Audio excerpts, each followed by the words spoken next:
18 Dark Truths About the Man Who Returned and Started Acting Strange. There is a particular kind of cold that settles into a room when a man comes back from somewhere he was never supposed to survive. Not the cold of winter, not the cold of wind, the cold of a presence that has been changed at the root, quietly, irreversibly, and that now occupies familiar spaces as though wearing the skin of someone you once knew. That is the cold this story carries.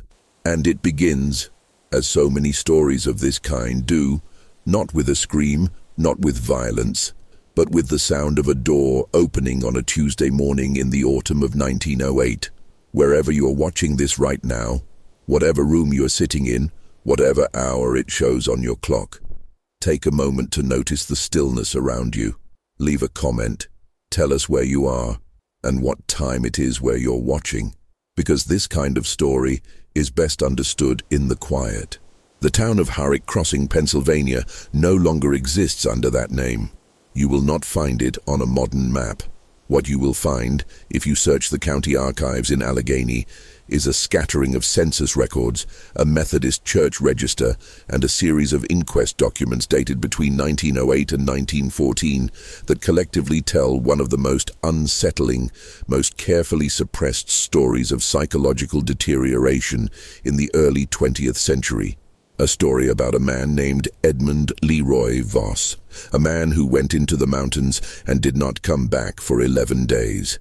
And when he did come back, and this is where every account agrees, from the doctor's notes to the grocer's letter to the private journal of his own wife, he was not the same, not dramatically different, not visibly broken, just wrong, in ways that were difficult to name and more difficult to prove.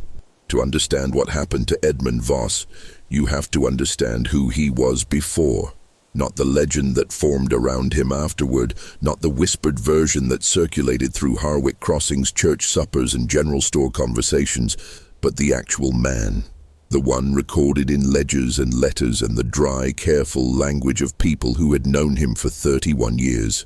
Edmund was born in 1877 to Martin and Clara Voss, German Lutheran immigrants who had settled in western Pennsylvania in the early 1860s. Martin Voss operated a modest but solvent tannery on the southern edge of what would become Harwick Crossing, and he was regarded by his neighbors as a man of discipline and economy, not warm but fair. Clara Voss, née Brandt, is described in the few surviving letters as quiet, devout, and given to periods of what her sister called the grey mood, a phrase that will become relevant later. Edmund was their second child and only surviving son. His older sister Marta died of scarlet fever in 1881 when Edmund was 4 years old. He would not have remembered her clearly, but he would have grown up in the shadow of her absence, in a household that had once lost something and had quietly reorganized itself around the loss. He attended the local schoolhouse through the age of 14, at which point he entered his father's tannery as an apprentice. By 1899, when Martin Voss suffered the stroke that would eventually take his life 2 years later, Edmund had already assumed operational control of the business. He was 22 years old. The transition was unremarkable by the standards of the era. Sons inherited fathers' livelihoods. This was the ordinary shape of things. In 1903, Edmund married Ruth Eliza Hartman, the eldest daughter of a dry goods merchant in the neighboring town of Corliss. By all available accounts, it was a practical union on both sides, and it became, over time, something warmer than practicality. Ruth's letters to her sister Anna, several of which survive in a private collection and have been reviewed for this account, describe Edmund in consistently fond but measured terms. He was responsible, he was steady, he did not drink to excess. He was not, she wrote, a man who said much about himself, but he was a man whose presence in a room felt like weight, not oppressive weight, she clarified, but the weight of something reliable, like a good beam in a ceiling, she wrote, which you never think about until the day it isn't there. They had one child, a daughter named Cecilia, born in 1905. The tannery continued to operate modestly. Edmund participated in the civic life of Harwich Crossing at the level expected of a man of his standing.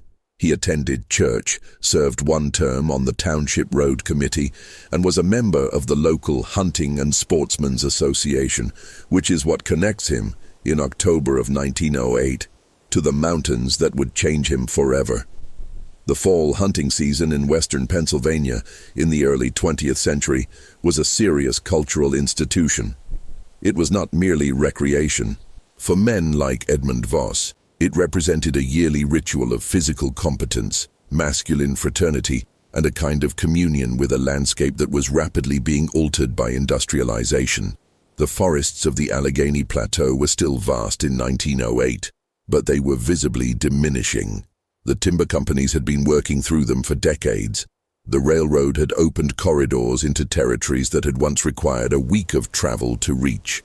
And yet, within a day's journey of Harwich Crossing, there were still stretches of ridgeline and hollow that felt genuinely remote, places where the silence was complete and the density of the canopy made midday feel like late evening.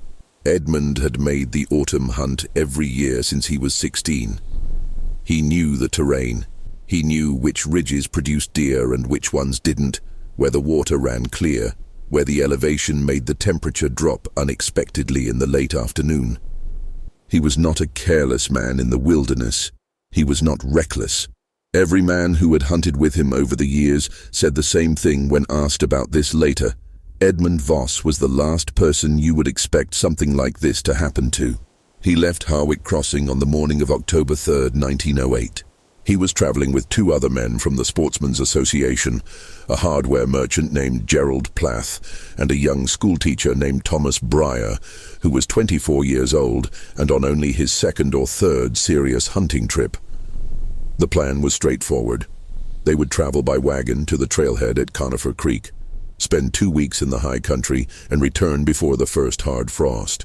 Ruth packed Edmund a canvas bag with dried provisions, a spare pair of wool socks, and a letter she had written but never intended to send, a habit she had developed early in their marriage of writing things she could not say aloud and then burning them afterward. She burned this one the following Sunday. She would later say she wished she hadn't, though she could not explain why. The three men reached the Conifer Creek trailhead by late afternoon on the 3rd. They made camp at the base of a ridge called locally, and this is the name that appears consistently in all subsequent documentation, Bone Hollow Ridge, a name that predated any of the events of 1908 and referred only to the unusual number of deer carcasses that hunters had historically found there, stripped clean by predators and weathering. The name carried no mythology then. It would acquire some. For the first 4 days, everything was ordinary. Thomas Breyer's brief diary, preserved in the Allegheny County Historical Society, describes the trip in the enthusiastic, slightly breathless prose of a young man who found the experience genuinely thrilling. He records the weather, the quality of the light, the meals they cooked over the fire. He describes Edmund as quiet, but generous, the kind of man who had already made camp and started the coffee before the younger man had finished unrolling his bedding. Gerald Plath, whose account was given orally to a county investigator in November of 1908, remembers those first days similarly, comfortable, unremarkable, the ordinary rhythm of men who know what they are doing in a landscape that requires competence. On the evening of October 7th, the 4th day, Edmund mentioned that he wanted to push further north along the ridge the following morning. He had seen signs of a large buck, tracks, scrapes on the bark of young beeches, a particular arrangement of disturbed ground near a seep spring, and he wanted to follow them. Gerald Plath said he would stay near camp. His knee had been troubling him, and the terrain north of their position was rougher. Thomas Breyer offered to go with Edmund, but Edmund declined, saying he moved more quietly alone. This was not unusual. It was, by every account, completely consistent with how Edmund hunted. He was known for his patience and his solitary method. He left camp before dawn on October 8th. Gerald Plath heard him rising, heard the specific sounds of a man preparing quietly, the folding of a blanket, the careful click of a rifle being shouldered. He heard Edmund's footsteps fade north along the ridge. He turned over and went back to sleep. This is the last anyone from Harwich Crossing saw of Edmund Voss for 11 days. By the evening of October 9th, when Edmund had not returned to camp, neither man was particularly alarmed. It was not uncommon to cover significant ground in a day's hunting and decide to make a rough camp rather than return in darkness. By the evening of October 10th, a third night without Edmund's return, Gerald Plath began to be concerned. He and Thomas Bryer spent October 11th searching the ridgeline north of camp, calling Edmund's name at intervals, following the creek to its upper tributary. They found nothing. No camp. No signs of a fall or an injury. No rifle abandoned at a creek crossing. Nothing. They made the decision with reluctance and considerable guilt. Thomas Bryer's diary makes the guilt very clear, to descend to the trailhead and ride for help. Gerald Plath reached Harwich Crossing on the morning of October 12th. He went directly to Edmund's house.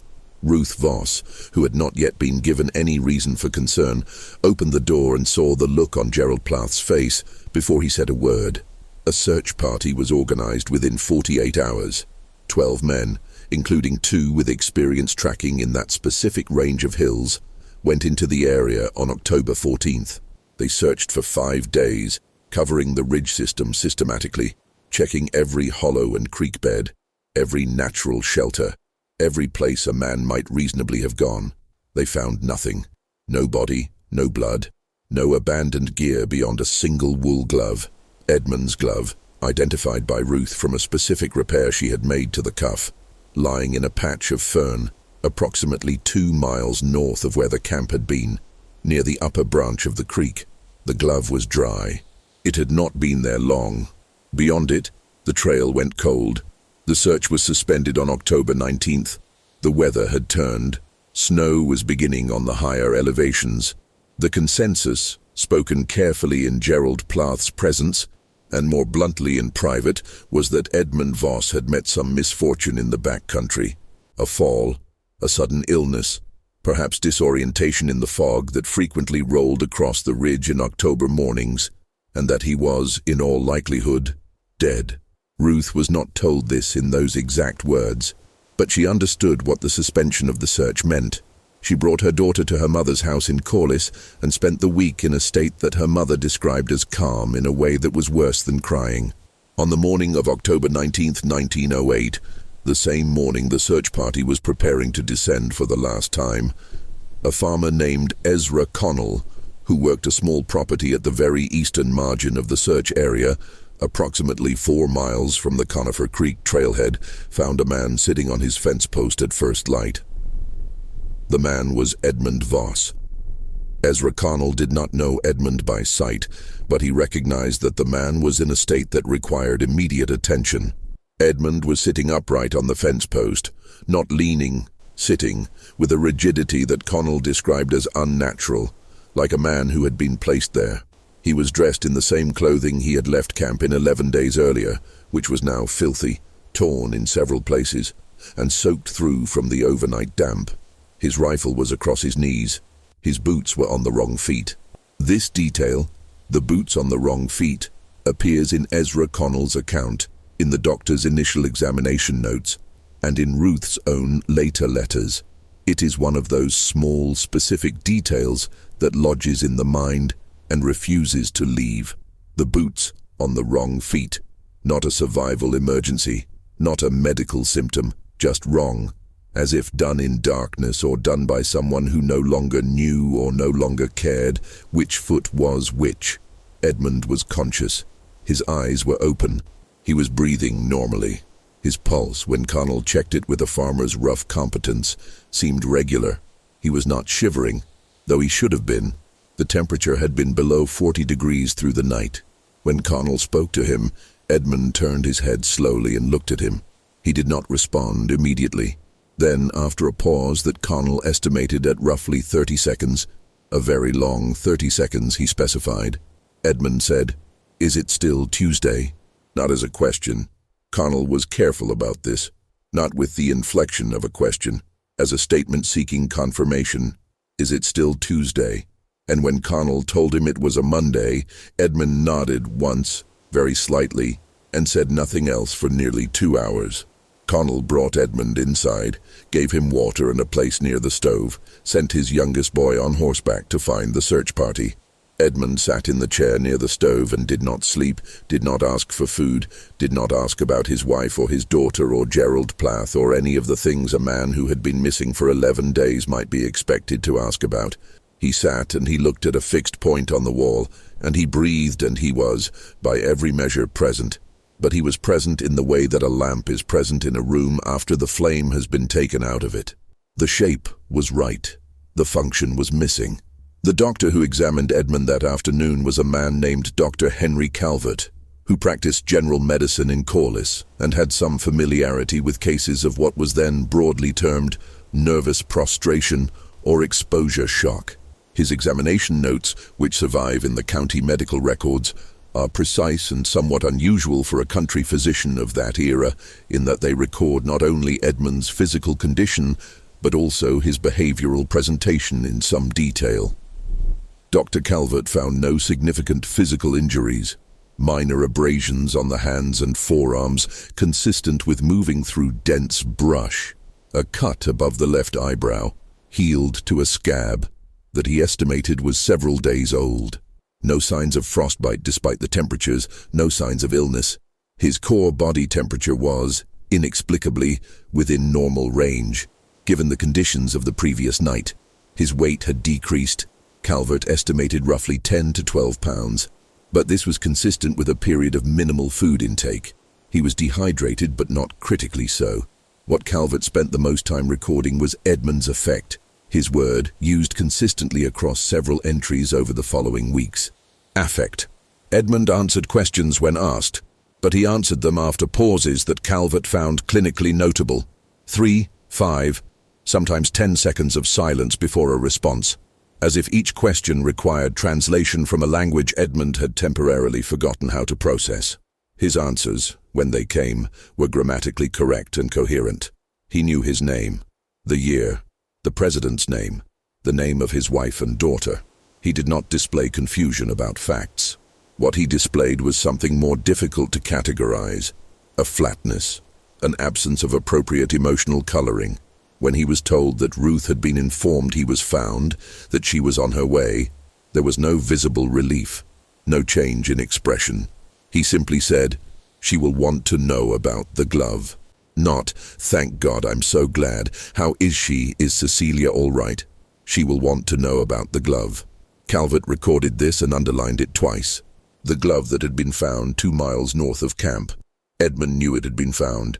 He had apparently at some point during those 11 days been aware of the search party in the area. This was not in itself disturbing. A man in the wilderness would hear shouting, would see the movement of a large group, but he had not called out to them. He had been in the area of their search and he had not revealed himself. When Dr. Calvert asked him directly about this, Edmund said, "I wasn't ready." That was all he would say on the matter. I wasn't ready. And no amount of careful, patient questioning by Calvert, or by the county investigator who came 3 days later, or by Ruth herself in the months that followed, ever produced a more specific answer than those 3 words. Ruth arrived at the Connell farm late that afternoon. She had been driven from Corliss in near silence, her mother's hand on hers the entire journey. She walked into the Connells' front room and saw Edmund in the chair by the stove, and she stood in the doorway for a moment. He looked up at her. Their eyes met. And Ruth, who was not a demonstrative woman, who had been raised in a household that considered visible emotion a kind of weakness, crossed the room quickly and put her hands on either side of his face. She said his name. He looked at her steadily. He put one hand over one of hers. Not a grip, just a placement. His hand on hers. And he said, "I remember the way home," which she later told her sister Anna was both the most reassuring and the most frightening thing he could have said. Because why would a man who had simply been lost need to reassure anyone that he remembered the way home, unless what had happened in those 11 days was not simply being lost? Edmund Voss returned to Harwich Crossing on October 21st, 1908. He stepped back into his house, into his life, into the ordinary furniture and familiar smell of a home that had spent 11 days holding its breath, and almost immediately Quietly and without any single dramatic incident, things began to be wrong. The first thing Ruth noticed was the sleeping, or rather, the not sleeping. Edmund had always been a sound sleeper, the kind of man who was unconscious within minutes of lying down and did not stir until first light. In the weeks after his return, he did not sleep. He lay in bed on his back with his eyes open.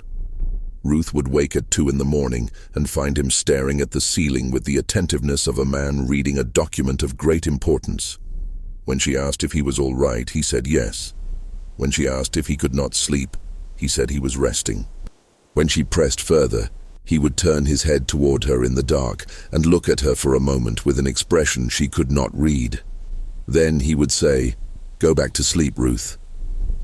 Not unkindly, but with a finality that closed the conversation. He returned to the tannery within 2 weeks of his return. His employees, there were 4 of them, men who had worked for the Voss family for years, noticed the change but were unable to articulate it precisely when later asked. He was not cruel, not erratic, not obviously impaired in any way that affected his judgment about the business.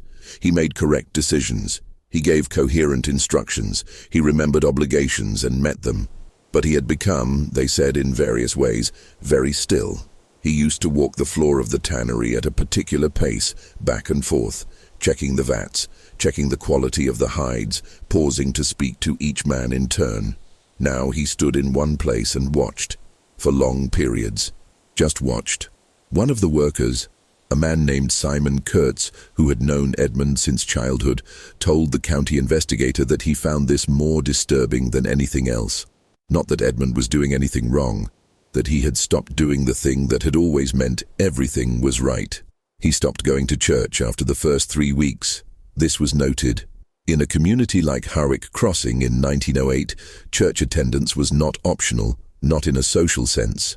It was a declaration of membership in the community, a visible affirmation of belonging to the ordinary world. Edmund had been consistent his entire adult life. After the return, he simply stopped going. When Ruth raised it, he said he needed more time. More time was all he would say. More time for what? She asked. He looked out the window. He said, "I'm not sure I'm ready to sit in a room with that many people yet." Yet. That word, yet, as if readiness was something he was working toward, as if normal social existence was a threshold he could see, but not yet cross. His appetite changed. He had always been a man who ate with appetite and pleasure, who looked forward to meals, who complimented Ruth's cooking in the specific, attentive way of a man who genuinely noticed what he was eating. After his return, he ate. He consumed what was put in front of him, but he ate without any apparent engagement with taste or texture or temperature. Ruth tested this once, deliberately. She served him a bowl of cold porridge that she had let sit too long, that was congealed and unpleasant. He ate it without expression or comment. She watched him. He looked up and found her watching him, and he said, "Something wrong?" She said no. She said nothing. She took his bowl and went to the kitchen and stood at the sink for a long time. There were other things. Small things, individually explicable, collectively forming a pattern that Ruth and those closest to Edmund could feel, but not quite name. He stopped using his right hand to gesture when he spoke. He had always spoken with his hands in the mild, restrained way of a man who grew up in a household that considered expressiveness acceptable, but not excessive. After the return, his hands were still, both of them, at his sides or on the table, motionless while he talked. He rearranged the furniture in his study without explanation and then sat in the rearranged room for hours at a time, doing nothing, just sitting. He began taking long walks at night after Ruth and Cecilia were asleep, returning before dawn. When Ruth found evidence of these walks, mud on his boots, the smell of cold air still on his coat, he acknowledged them calmly. He said he found it easier to think when the town was quiet. When she said she was worried about him walking alone in the dark, he said, "Nothing is going to happen to me." The certainty in his voice when he said this was, Ruth wrote to her sister Anna, the most frightening thing she had ever heard. Not the statement itself, the certainty. as if he had crossed some boundary in those 11 days that had rendered him immune to ordinary dangers, or as if what waited for him in the dark outside was not danger at all, but something else entirely. Dr. Calvert continued to see Edmund on a monthly basis through the winter of 1908 and into 1909. He was one of the few people who could get Edmund to talk at any length, partly because the clinical structure of a medical examination provided Edmund with the kind of container he seemed to need for conversation, questions with defined parameters, a clear beginning and end. Calvert's notes from these sessions are remarkable documents. They are the product of a thoughtful man trying to apply the medical language of his era to something that did not fit neatly within it. The vocabulary available to Calvert was limited: neurasthenia, nervous exhaustion, trauma to the nervous system, morbid ideation. These were the categories, and Edmund fit none of them precisely. He was not, by clinical standards, depressed. He was not agitated or anxious. He did not display the trembling, the weeping, the somatic complaints that characterized the nervous exhaustion cases Calvert had seen. He displayed something that Calvert eventually, in one of the most striking passages of his notes, described as follows: Mr. Voss presents as a man who has undergone a revision of his fundamental assumptions about what the world is. He does not appear to be suffering in the conventional sense. He appears to be adjusting.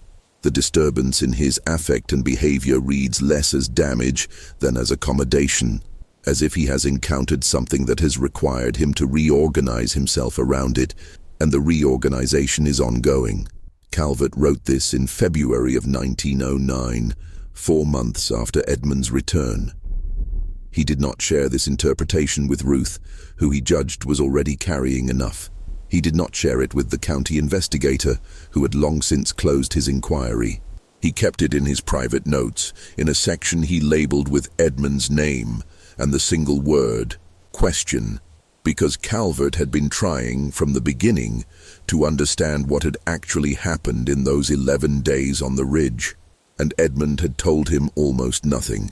Not because Edmund was evasive or hostile, Calvert did not believe that, but because he wrote, Edmund appeared to genuinely struggle to translate whatever the experience was into language, not to describe it, to translate it, as if what had happened up there had occurred in a register that did not have a corresponding vocabulary in English or in any language Edmund knew. What Edmund did say, across these sessions, in fragments and partial statements and qualifications that Calvert carefully assembled, he had followed the buck north along the ridge for most of the first day. He had gone further than he intended. He had become uncertain of his position in the late afternoon fog. This was the only thing that might conventionally be called being lost, and Edmund acknowledged it without apparent distress, as simply a fact of what occurred. He had made a rough camp, and then he would stop.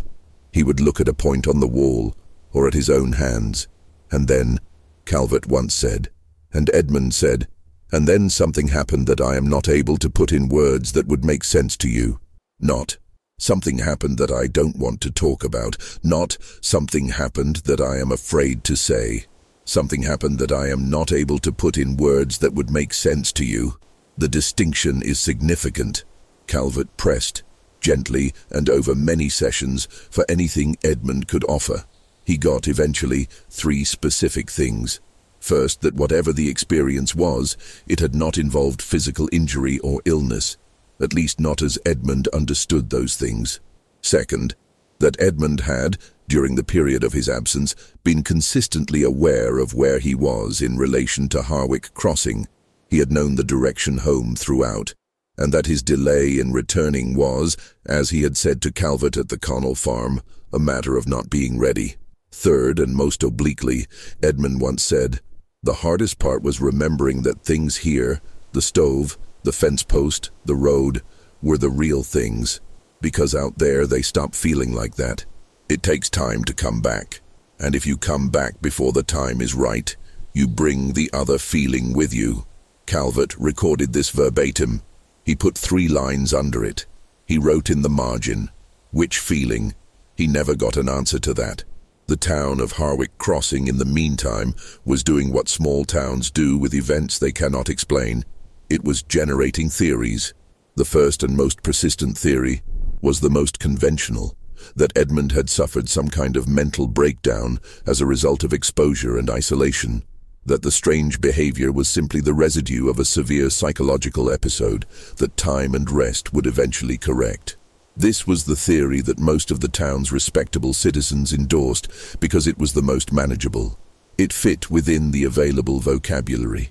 It required nothing from anyone other than patience. The second theory was less respectable and circulated in lower registers, in the conversations of older women who remembered the frontier era, in the talk of men who had spent real time in those mountains. This theory held that something had happened up there that Edmund could not speak about because speaking about it would make it real in a way he was not prepared to tolerate. An accident, perhaps. Something seen. Something done. This theory did not specify. It only insisted on the existence of a thing Edmund was not saying. The third theory was the one that Calvert took most seriously, though he never said so publicly. It was derived from the emerging literature of psychological trauma that was beginning in the early 20th century to develop a more sophisticated vocabulary for understanding extreme experience. Calvert had been reading, with great interest, the work coming out of Europe, Janet, Charcot, the early papers of a Viennese physician named Freud, whose theories were controversial but intriguing. The framework these thinkers were developing suggested that certain experiences, specifically those that overwhelmed the mind's capacity to integrate them in the ordinary way, could produce exactly the kind of presentation Edmund was showing. Not madness, not breakdown, but a kind of permanent reorganization, a rewiring. The person was intact, functional, apparently rational, but they were operating from a fundamentally altered baseline, as if the experience had reset something at the deepest level of how they processed being alive. This framework was new enough in 1908 that Calvert had almost no clinical support for applying it, and sophisticated enough that he could not explain it to Edmund's neighbors in terms they would accept. So it remained what it was, a private interpretation in a private set of notes by a thoughtful country doctor who was watching something happen that he didn't have the tools to stop. By the spring of 1909, the more visible symptoms had moderated somewhat. Edmund began attending church again, though he sat in the back and left immediately after the service without the customary exchanges in the churchyard. He resumed a fuller schedule at the tannery. He began slowly to participate in ordinary conversation, not warmly, not as he had before, but adequately. Ruth told her sister Anna in a March letter that she was beginning to think things might return to something like normal. She used the phrase like normal rather than too normal. She was precise with language, Ruth Voss. There was one incident in the spring of 1909 that deserves close attention because it is documented from 3 separate sources and because it represents one of the only moments when Edmund's behavior became visible to the community in a way that could not be explained away. On a Saturday afternoon in late April, Edmund was at the general store, Harding's, the main store in Harwich Crossing's small commercial centre, purchasing supplies for the tannery. A group of men were gathered on the porch, as was common on Saturday afternoons, talking about nothing in particular. One of them, a man named Cass Whitfield, who operated a small farm on the north side of town, was telling a story about a hunting mishap the previous autumn, something funny that had happened to his dog. The men on the porch were laughing. Edmund came out of the store with his purchases and stopped on the porch. He stood and listened to the laughter. He watched the men's faces as they laughed. He watched for long enough, 15, 20 seconds, perhaps more, that the laughter began to falter. Men became aware of being watched. The story trailed off. Whitfield looked at Edmund and asked, in the careful voice you use with someone you are not sure about, if he was all right. Edmund said, "I was trying to remember what that was like." The men on the porch did not know what to say to this. One of them, Thomas Breyer, the young schoolteacher who had been on the hunting trip, who was present that afternoon and included this scene in his diary, wrote that the silence after Edmund said it lasted long enough for a wagon to pass in the street, which he calculated as about 12 seconds. Then Edmund nodded at the group, descended the porch steps, and walked away with his purchases. No one spoke for a moment. Then Cass Whitfield said, very quietly, "God help him." And that was that. I was trying to remember what that was like. Laughter. He was trying to remember what laughter felt like from the inside. Ruth's letters to Anna through 1909 and 1910 contained something that did not become fully apparent until much later, when the letters were reviewed as a collection. Taken individually, each letter sounds like the correspondence of a woman managing a difficult period in her marriage with composure and realism. Taken together, they reveal an escalating undercurrent of something darker. Not fear exactly, but a gathering recognition. Ruth was beginning to understand that Edmund had not come back in the way she had hoped, not in the way a person comes back from illness, gradually recovering toward their former self. He had come back into a new configuration, and the new configuration was stable. That was the thing. It was not deteriorating. He was not getting worse. He was simply not getting better. He was settling into whatever he had become, the way a house settles into new foundations after a significant shift in the ground. She wrote to Anna in October 1910, exactly 2 years after Edmund's return. "I live with a man who is very careful with me. He is not unkind. He is not absent in the way some husbands are absent. He is present in every room he enters. But the thing that used to be behind his eyes when he looked at me, I do not know what to call it. Recognition, perhaps. Not of my face.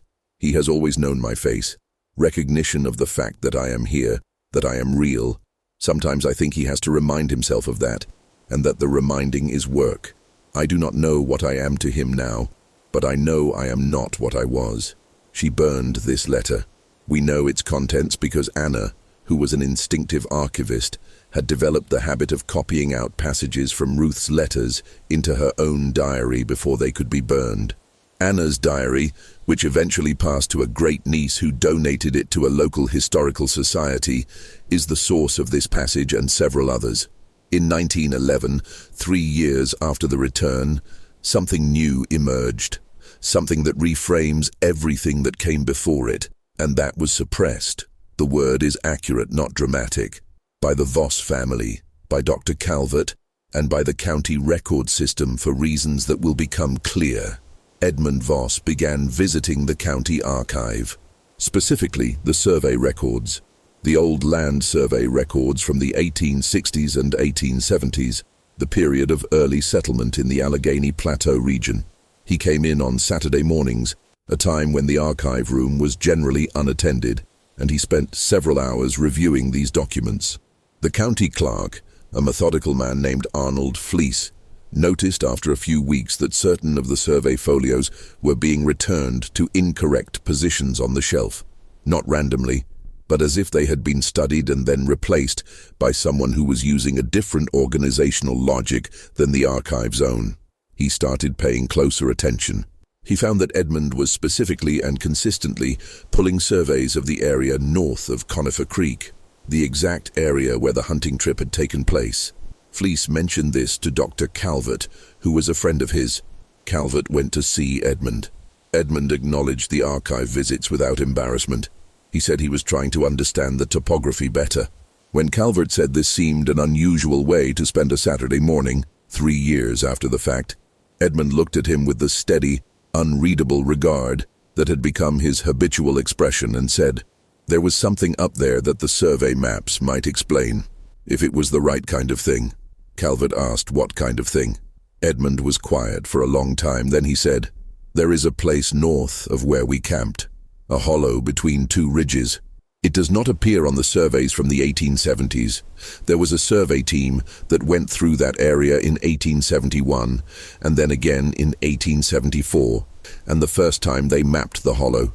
The second time it isn't there. The notation in the 1874 survey says the team went through the area, but that the terrain had been misrecorded in the first survey, and the feature did not exist. But the feature exists. I was in it." Calvert sat with this. He said, "What are you telling me, Edmund?" Edmund said, "I am telling you that a survey team in 1874 was in the same area and came back and said that a thing they had previously recorded did not exist. and I am wondering what happened to that survey team afterward." Calvert checked.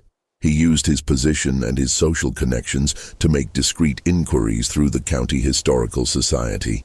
What he found took several weeks to piece together, and when he had pieced it together, he went back to Edmund and sat across from him at the kitchen table of the Voss house and did not say anything for a while. The 1874 survey team had consisted of 4 men. Of the 4, one had resigned from the survey service immediately upon completing the report and was never found in the public record again. One had died of what his family called a sudden illness within 18 months of the survey. One had continued working for the county survey office but was noted in the internal records as having become, in the language of the supervisor's report, unreliable in his commitments and unusual in his manner. And the 4th had continued working and by all available evidence lived a normal life, dying in 1903 of natural causes. His family, when Calvert traced them through the 1900 census, knew nothing about the 1874 survey. He had never spoken of it. 3 men affected to varying degrees, one apparently untouched, and a report that amended a real topographic feature out of existence. Calvert told Edmund what he had found. Edmund listened without visible reaction. When Calvert finished, Edmund said, "The 4th man, did his family say anything about what he was like when he came home from that survey?" Calvert had not asked. He went back and asked. Edmund's daughter, a woman in her 50s who was the most approachable family member, said that she had heard, as a child, a story from her mother, who was long dead, that her father had come back from a work assignment in the hill country in the autumn of 1874 and had spent several weeks being very quiet, very still, that he had rearranged some of the furniture in his study and had taken to sitting up at night. But then, gradually, over about a year, he had become normal again. He had gone on to have a full career. Her mother had attributed it to the strain of a difficult field assignment and had never thought much about it afterward. He had rearranged the furniture in his study. Calvert brought this back to Edmund. Edmund received it with the same stillness he received everything. Then he said, "So it is possible to come all the way back." And that was the most animated Calvert had seen him since October of 1908. The years that followed, 1912, 1913, 1914, mark a slow and partial movement. Edmund Voss did not recover in the sense of returning to his former self. That self was gone, and everyone close to him had made their accommodation with this fact. But he moved, incrementally, toward a new version of being in the world that was less conspicuously wrong. He developed routines that seemed to help him. The long walks at night continued, but became shorter. He began reading extensively, particularly in natural history and geology, as if he were trying to build a more comprehensive map of the physical world and his place within it. He began speaking to Cecilia, who was by now in her early teens, with a quality of attention that Ruth found both beautiful and painful to watch. The attention of a man who is aware that his time with people he loves may be limited, or who has learned somewhere that presence is not to be taken for granted. Ruth wrote to Anna in 1913, "He is better. I do not know if he will ever be what he was, but he is better. And some evenings now, when the light is right and we are sitting in the ordinary way, I see something behind his eyes that was there before. Not often, but it is there. I think he is finding his way back. I think he is choosing it, and I think it is the hardest thing he has ever done." Edmund Voss died in February of 1921 of a pulmonary illness, influenza complicated by pneumonia, during the wave of illness that took many lives in those years. He was 43 years old. At the time of his death, he had been running the tannery for 20 years, had served a second term on the Township Road Committee, and had, by any visible measure, reintegrated into the life of Harwick Crossing to a degree that most people who had not known him before 1908 would have found unremarkable. The people who had known him before knew otherwise. They knew the difference, but they were the kind of people who held what they knew quietly and said at his funeral what was true, which was that he had been a good man, who had endured something difficult and had come through it as well as a person could. Ruth lived until 1947. She outlived Edmund by 26 years. She never remarried. She continued the correspondence with Anna until Anna's death in 1938, and in those later letters, she returned to Edmund with a kind of careful reckoning that suggests she spent those decades trying to understand what had happened to the man she married. She never arrived at a conclusion she was satisfied with. But in a letter from 1934, written when she was 62 years old, and in the unsentimental retrospective clarity of late middle age, she wrote something that may be the most honest account of the entire affair. She wrote, "I spent years thinking that what was taken from him up there was the part that connected him to ordinary life, to laughter and warmth and the easy, thoughtless pleasure of being alive. And I still think that is true, but I have come to believe that something was also given to him, something I could not see and cannot name, something that made him in certain moments more present than any person I have ever known, as if the act of having to choose to come back, having to remember that the stove and the fence post and the road were the real things, had made those things more real to him than they are to those of us who never doubted them. I do not know what he saw in that hollow. I do not know what it did to him. I know only that he spent the rest of his life coming back from it, and that the coming back was, in some way I will never fully understand, a kind of work, a daily work, that he did every morning without complaining until he was gone." Thomas Brier's diary, the one he kept during the hunting trip, ends abruptly in November of 1908. He kept no diary after that. He left Harwick Crossing in 1912 and spent the rest of his career as a teacher in Allegheny County, eventually becoming a school principal. He never spoke publicly about the hunting trip or about Edmund Voss. In 1939, when he was 55 years old, and apparently in good health, he sat down in the study of his house in Pittsburgh and wrote a single letter. Not to a family member, not to a colleague, to the Allegheny County Historical Society. The letter offered the donation of his 1908 diary, which he said contained a record of events he believed should be preserved, though he could not say why, only that he had felt the weight of the diary in his possession for 30 years, and thought it was time for it to be somewhere it could be properly kept. He mailed the letter and the diary. He died 3 weeks later of a heart attack. The curator of the Historical Society at the time, a careful woman named Mrs. Louise Farrow, accepted the donation, catalogued the diary, and noted in her accession record that it appeared to be a straightforward hunting journal of no particular historical significance, except for a series of entries in the final pages that she described as difficult to interpret and that she flagged for the attention of future researchers. No researcher looked at those flagged entries for 40 years. When they were finally reviewed in the 1970s, the historian who examined them found that the entries in question were written in a different hand than the rest of the diary. Not Thomas Brier's hand, a different hand.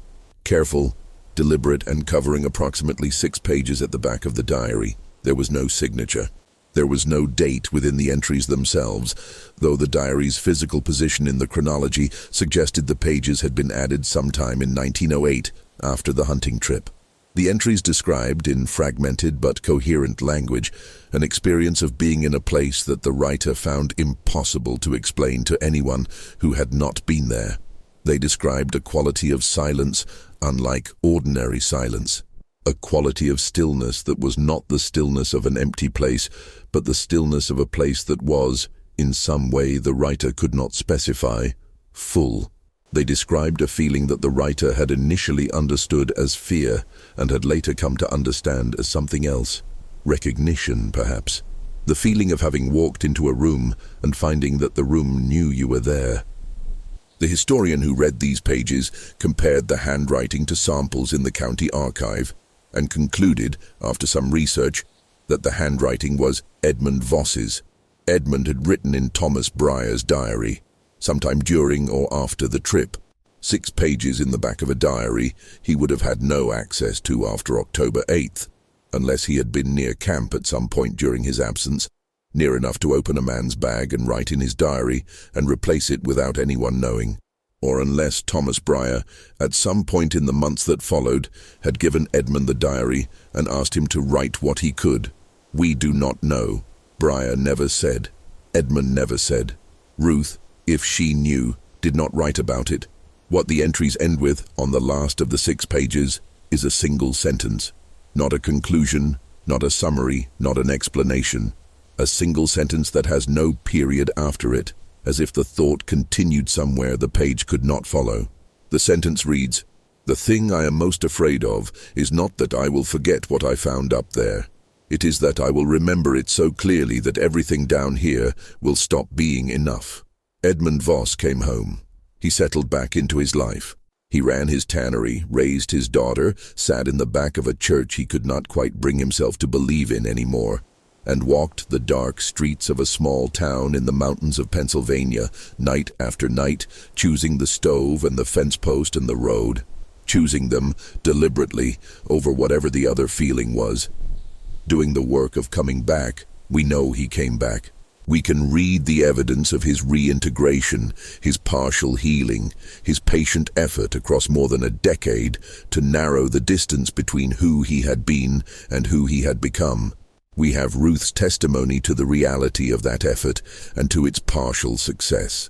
What we do not know, what no record, no testimony, no careful reading of any surviving document can tell us, is whether he came back all the way, or whether something in that hollow north of Conifer Creek, in a fold of terrain that a survey team in 1874 decided to erase from the maps, still held a portion of him that he could never quite retrieve.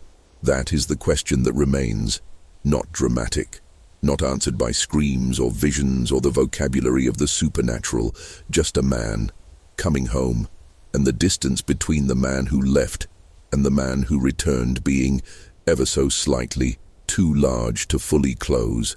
Some doors once opened cannot be entirely shut. Some things once encountered require a lifetime of work to remain in the past. And some people return from places they cannot describe and spend the rest of their lives quietly and without complaint, paying the cost of having been there. Edmund Leroy Voss paid that cost, every morning, until the morning he didn't have to anymore.